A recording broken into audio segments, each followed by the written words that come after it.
Well, anyway, what you have to do is what's called completing the square.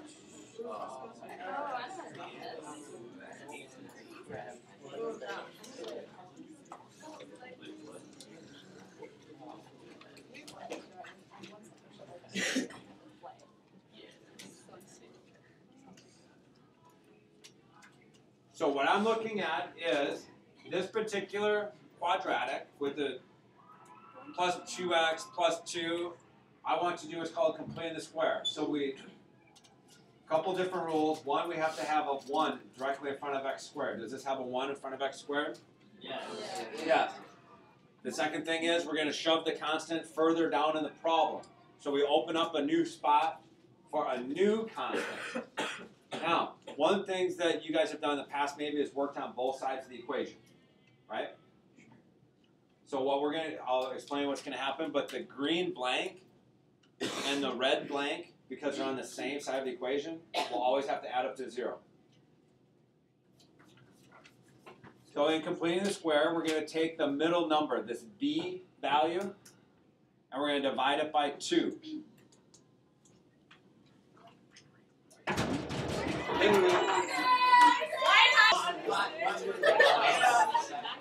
In completing the square, you have to think the name of it is literally we're talking about a square. And what do you know about the dimensions of a square? 360. Angles add up to 360.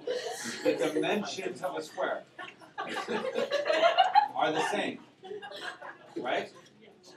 So when I take this 2x number and I take the coefficient, which is 2, I am literally dividing by 2 every time to give half of it to the length and half of it to the width.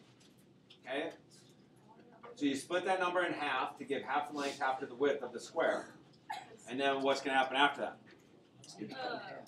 We're going to put that in parentheses, square it, and I get 1. So we are going to put that 1 here. I don't know what's going on. What goes in the green blank? -1. Because the red and the green always have to add up to 0. If you just add a number to the right-hand side, you are changing the equation, right?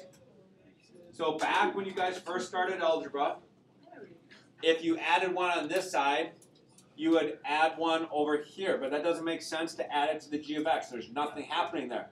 So if I take that plus 1 and I bring it back to this side, it's going to be a negative 1. We're going to work on one side of the equation.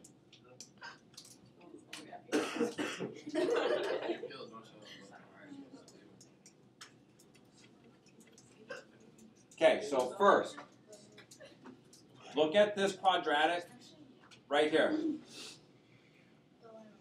Now that it's x squared plus 2x plus 1, it'll factor. Now, please don't write this step down. Just watch what I do. Don't write it down. That will factor in to x plus 1, x plus 1. What's 2 minus 1 out here? Plus 1. And what did I say about the dimensions of a square? They're identical. So this would be your length, and this would be your width, or this is your width, and this is your length. They're identical. The square is x plus 1 by an x plus 1 squared. The reason why I don't need you to write this down is that particular step is unimportant to us. We're going to go from this one to this one. So this is what you write down. You go g of x. You always know when you complete the square that you're going to have 2 identical factors. That is why we're doing this cut it in half, square it, add it. I'm coming up with a nicer quadratic. Nicer quadratic. So when you look, you did all this work up here. We're up here in blue. When you divide it by 2, what number is in parentheses? 1. Is that a positive or negative 1 in parentheses right here? It's a positive 1. What variable is in the parentheses? X. Variable. X. So you're going to have an X, and this number right here will always come down here. So it's plus 1 right there. Or when you look at what I wrote in green, the step that we're skipping, you have x plus 1, which is x plus 1 squared. Okay, so this is now in vertex form. That is why we do complete the square. We're taking a quadratic that doesn't really give us a lot of information, and now when you look at it in the vertex form, it does. Which way are we shifting it? Which way are we shifting it? Left 1. Which way are we shifting it, up or down? Up 1. So you're going to put a vertex at -1.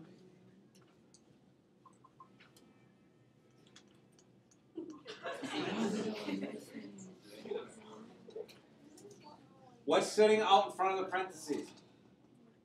Technically a +1. So are we going to be opening up or down?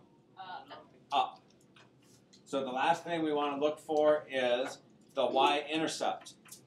So that's when x is 0. Now you can take this x is 0, and you can plug it into this one. I would suggest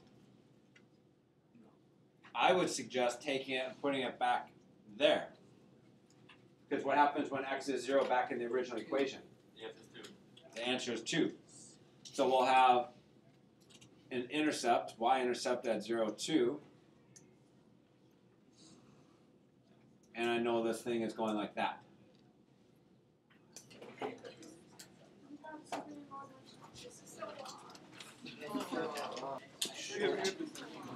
Too short,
Okay, so the first rule is when you go to complete the square, you want to make sure it's 1x squared. So you're getting your leading coefficient, it's called.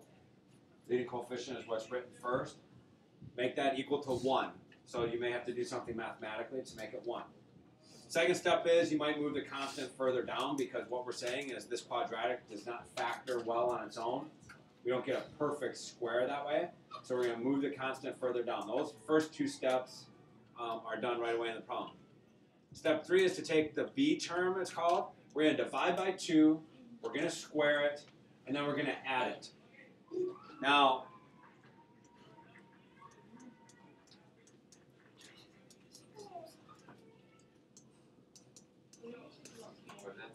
not always, because there are times when you go to, you add it in the parentheses, but at the end of the problem we have to make a constant 0. So just be aware of that.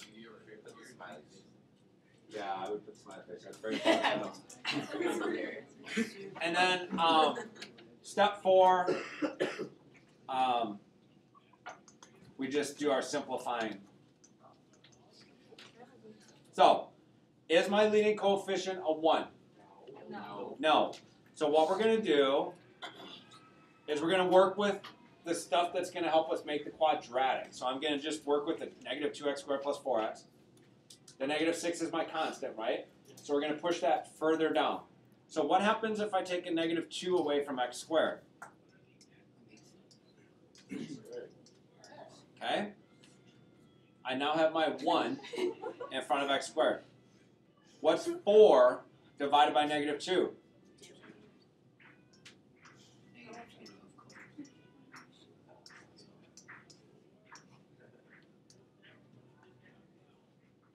So what I'm doing is I'm working with the constant and that leading coefficient all at the same time. What's my new middle term now? That -2. So we're going to take -2, cut it in half to literally give half to the length, half to the width. I would always put that number in parentheses. That -1 we're going to use later. But also, what happens when you square a -1? And if you put that -1 squared in your calculator without the parentheses, you get -1. Okay, so get it in parentheses so that it reminds you of doing that. So I'm going to add 1 here. What goes in the blank at the end? -1. -2. What's -2 times 1? -2. So by putting a 1 here, what have I introduced to the problem? A -2. So what do I need to get rid of? I need to get rid of it by adding 2. So that's up there. It gets a little confusing when you add it, but if you ever factor a number out, when I lecture, I put the dotted line. I say, what's on the dotted line? Get rid of it at the end. We have a -2 out front. What goes in the parentheses squared? What variable are we using? X. And the -1 that's in parentheses here. And then what's -6 plus 2?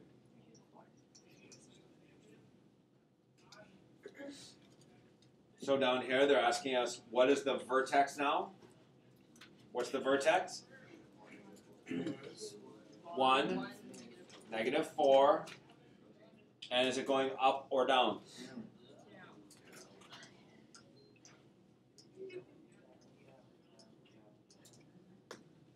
So this one's opening down.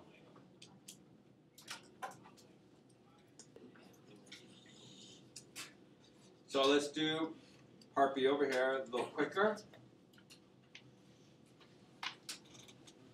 We're going to concentrate on the stuff that will help us create the quadratic, and we're going to move the 1 further down in the problem. So we have to get the x squared to be a 1, so I factor out the 6. The problem is, what is 3 divided by 6? 5.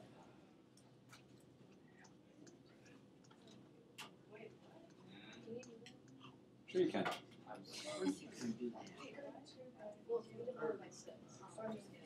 So when you factor out the 6 to create the 1 in front, that does not always mean you're going to have a super nice number next. So 3 divided by 6 is 1/2, or I heard somebody say 0.5. That's fine. Then we move the 1, the constant, further down. Now we have 2 numbers that we're going to plug in. Take our 1/2. Cut that in half. So what's half of a half? 1/4. A fourth. Square it. And I get 1/16. 1/4 squared is 1/4 times 1/4, which is 1/16. When I put that here,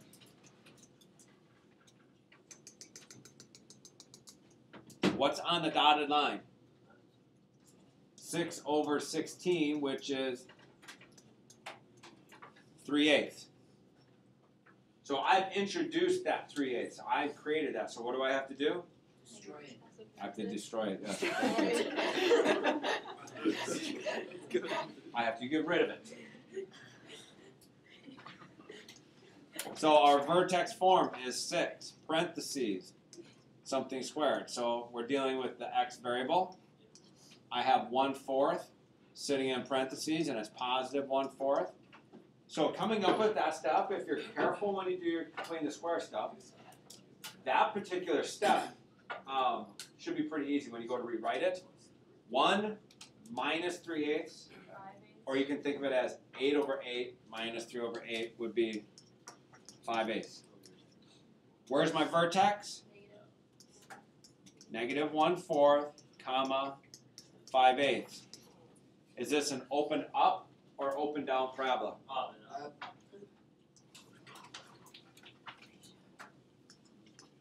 It's an open up parabola because the 6 is positive.